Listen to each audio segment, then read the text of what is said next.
Cam, we'll start with one from me and then go to the room. A tricky match. You lost the first set, then had to change courts. Just talk us through your thoughts on the match. Yeah, I think it was tough to start with.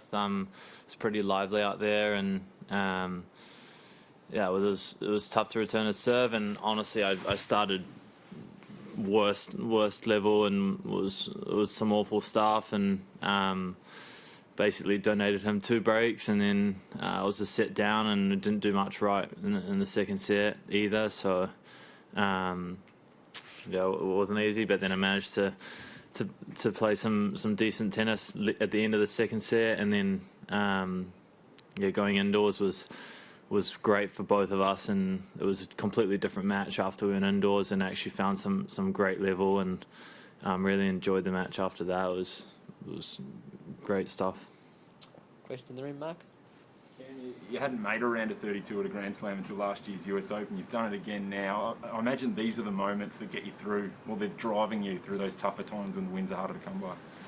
I mean, yeah, I guess so, but I was more so happy just to finish strong and play some of my best tennis at the Grand Slams. I mean, I know some of the other, a couple of years back, I've not really played my best, and I think I've let the moment get to me a little bit too much, and rather than just playing another match. So yeah, it's nice to get through, but I was just really happy with my level in the fourth set there, going indoors and being back in the crowd and some great atmosphere, and that was really exciting, and I really enjoyed that. So I was really happy with that, and yeah, I just got a lot of stuff to be working on, and a lot of improvements need to be made.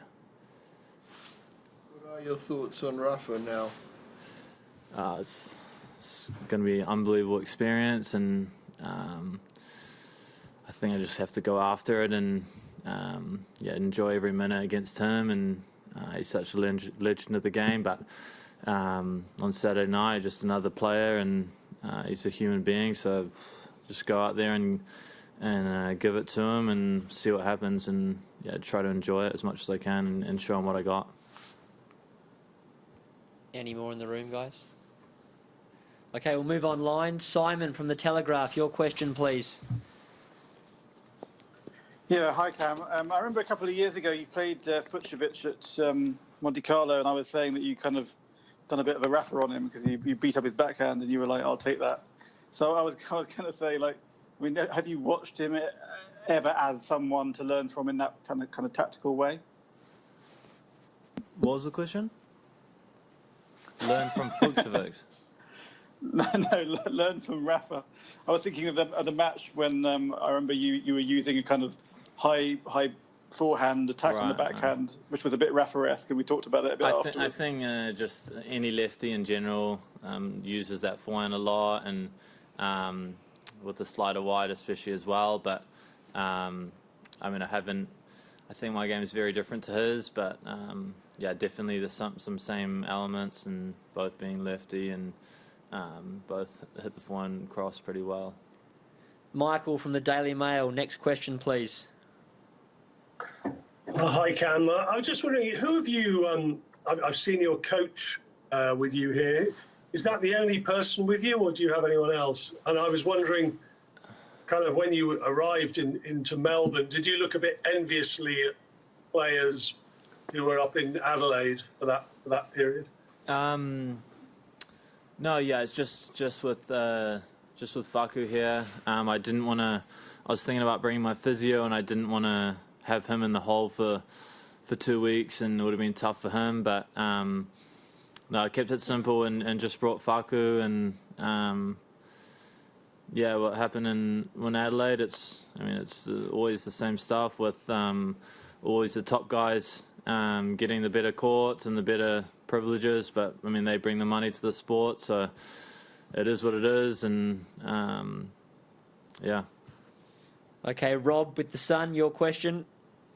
Cam, given you haven't played Rafa before, would you look to consult with Andy Murray perhaps on text message for some advice or tips? He's obviously played him many times over the years. Yeah, I mean, it would be definitely a good thing to do, and I've watched Rafa so much over the years, so yeah, I'm gonna just leave them up to my coach and just he'll get a good plan together, and may message Andy and see what his thoughts are.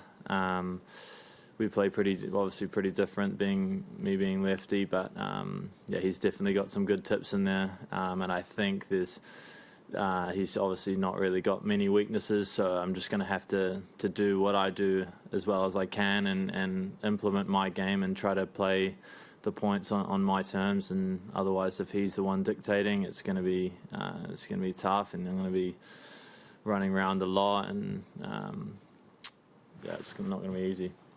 Stuart, with the times, your question, please.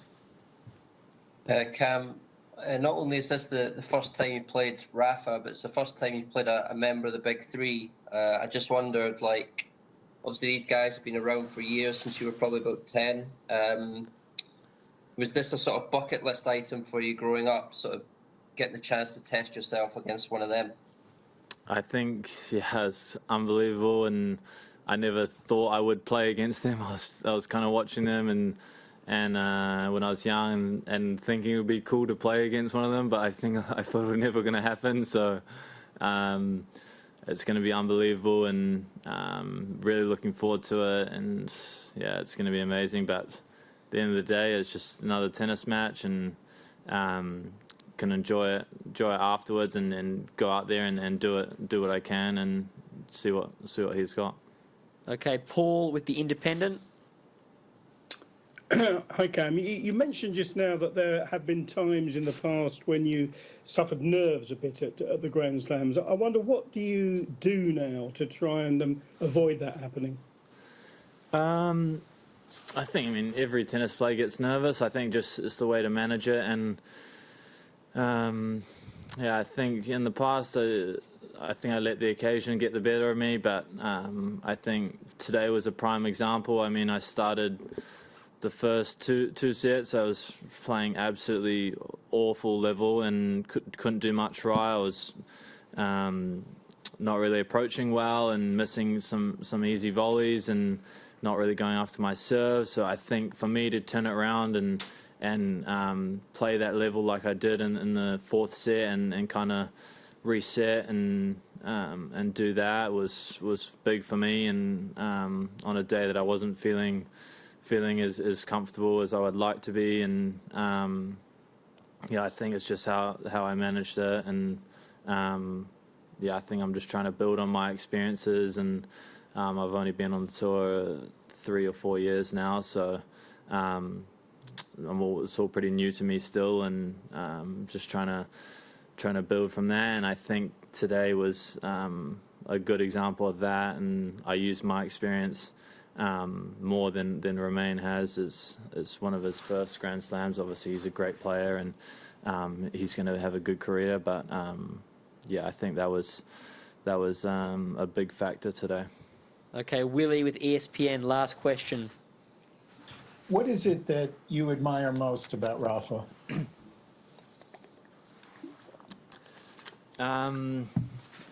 I think just his attitude in general, regardless of the match or regardless of the situation, he's gonna,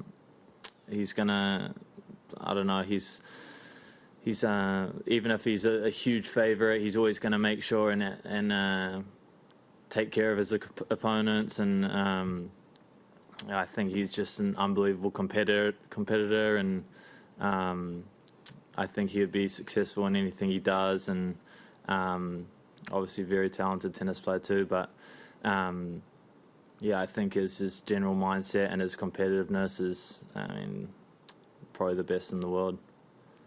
Okay, thanks, Cam. Thanks, guys.